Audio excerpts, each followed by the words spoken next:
नमस्कार दोस्तों। लगता है कंट्रोवर्सी और कंगना रनौत एक दूसरे के पर्याय बनते जा रहे हैं। कंगना इधर रोज ही कंट्रोवर्सी पैदा कर रही हैं और इसलिए कर रही है, उनका प्रमोशन का एक डिवाइस है, प्रमोशन का तरीका है अपनी फिल्म के प्रमोशन का। उनकी फिल्म जो इमरजेंसी जो इंदिरा गांधी पर आ रही है, उस 6 सितंबर को रिलीज होने जा रही है, उसके प्रमोशन के लिए वो धड़ाधड़ एक तरह से इंटरव्यू दे रही हैं। और इंटरव्यू भी ऐसे ऐसे दे रही हैं, कंट्रोवर्सी न सिर्फ उनको लेकर के, खुद भारतीय जनता पार्टी जिसकी वो सांसद हैं उसके भीतर कंट्रोवर्सी शुरू हो गई है। लेकिन कंगना रनावत मान नहीं रही हैं, लगातार एक से एक कंट्रोवर्सी पैदा कर रही हैं। किसानों वाला तो कंट्रोवर्सी पैदा ही कर दिया, उन्होंने किसानों को क्या क्या नहीं कह दिया, उसको लेकर के बहुत सारा बवाल हो रहा है किसान आंदोलन को लेकर के। फिर उन्होंने एक बयान दे दिया कि जो संजू फिल्म जिसमें रणबीर कपूर थे और जो संजय दत्त के ऊपर बनाई थी, उसमें संजू का रोल करने का ऑफर उनको रणबीर कपूर ने दिया था।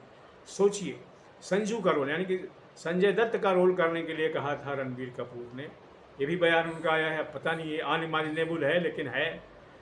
उसके बाद उन्होंने अभी एक ताज़ा बयान दिया है कि जब संजय लीला भंसाली गोलियों की रासलीला फिल्म बना रहे थे, रामलीला, तो उसमें एक आइटम नंबर जो बाद में प्रियंका चोपड़ा ने किया, उसको करने का ऑफर उन्होंने भंसाली ने उनको दिया था, जिसको उन्होंने ठुकरा दिया। खैर, ये उतना बड़ा कंट्रोवर्शियल बयान नहीं है, लेकिन पता नहीं है सच है या नहीं है, क्योंकि ओमन भंसाली के साथ काम करने के लिए लोग बड़े बड़े लोग व्याकुल रहते हैं। तो लेकिन चलिए, बयान तो है ही, कंट्रोवर्सी तो पैदा कर ही दी उन्होंने। फिर उन्होंने एक एनिमल को लेकर के कंट्रोवर्सी पैदा करने की कोशिश की। हालांकि जो बात कही है एनिमल को लेकर के वो पॉलिटिकली करेक्ट है, पॉलिटिकली इनकरेक्ट नहीं है।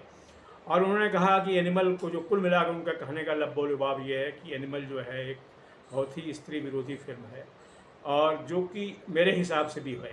तो ये बयान वैसे पॉलिटिकली इनकरेक्ट नहीं है, लेकिन एक तरीके से उन्होंने रोज़ वो कंट्रोवर्सी, किसी न किसी कंट्रोवर्सी में रहने की कोशिश कर रही हैं। अब देखिए फिल्म को इसका फ़ायदा मिलता है कि नहीं मिलता है, क्योंकि ऐसा अक्सर होता है कि आप फिल्म को कंट्रोवर्सी के दायरे में रह के बना लेते हैं या कि किसी कंट्रोवर्शियल शख्सियत पर बना लेते हैं, लेकिन उसका उल्टा असर भी कई बार हो जाता है।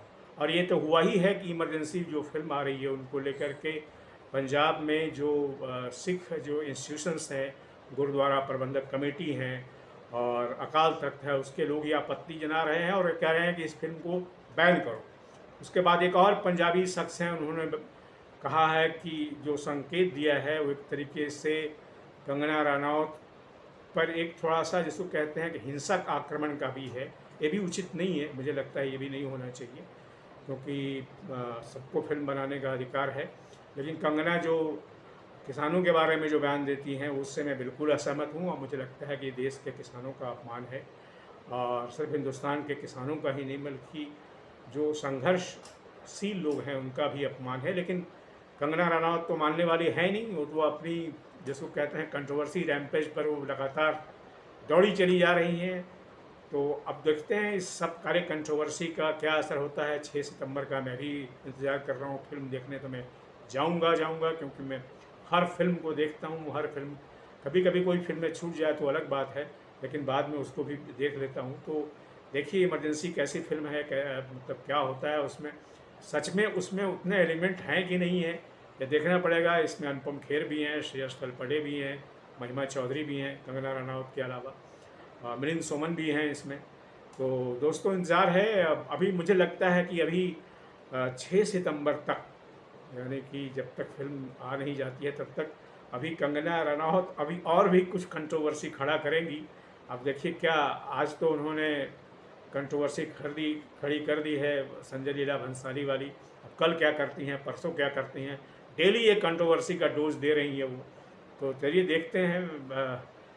हो सकता है कि अगर उन्होंने कुछ नई कंट्रोवर्सी पैदा की तो मैं कल या परसों फिर आपसे बात करूंगा। आज की वीडियो में दोस्तों सिर्फ इतना ही। आपसे निवेदन है कि मेरे इस यूट्यूब चैनल को सब्सक्राइब करें, लाइक करें और इस पर अपने कमेंट भी लिखें। Thank you very much.